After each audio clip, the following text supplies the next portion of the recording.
Like a lemming, I followed the other condemned passengers through the door of our gate, down a flight of stairs, through a long corridor, and outside.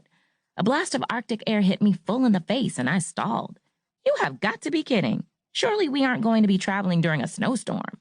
However, the lemmings in front continued out onto the tarmac toward a small plane that looked like something out of a 1950s Doris Day movie.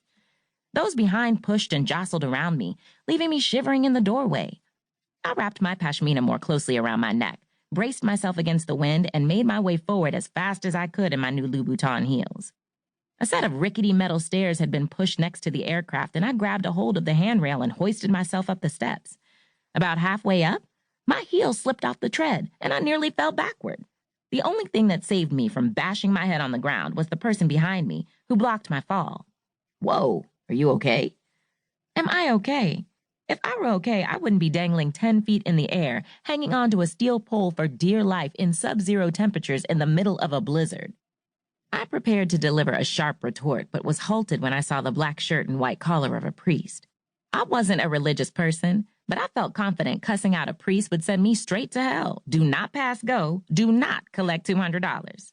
Even if God wasn't finished torturing me yet, I wasn't prepared to test my luck before getting on an airplane in the middle of a snow-nado. Instead, I swallowed the profanity. Thank you, Father. He helped me get my feet back on the stairs and gave me a gentle nudge in the back to get me moving. It'll be nice and warm inside the plane. I would have resented the nudge if it hadn't been so cold. Instead, I carefully climbed the remainder of the way up and took a few steps inside to my first-class seat. I glanced around, looking for the spacious leather seats I'd grown to love and expect. When I didn't see them, I stopped so quickly that the priest bumped into me. Stewardess, there must be some problem here. I stared at the front of the plane, blocking the one and only aisle. A stewardess who looked a bit long in the tooth for flying, but well-preserved, stepped from the shadows. Can I help you? Where's first class? I stared to my left, but that was clearly the plane's cockpit. This is a regional plane. We don't have a first-class section. May I see your ticket? She held out her hand. I rummaged through my purse for several moments before I remembered I'd stuck it in my pocket. I pulled it out and handed it over. You're right here in front. She pointed to a seat in the first row.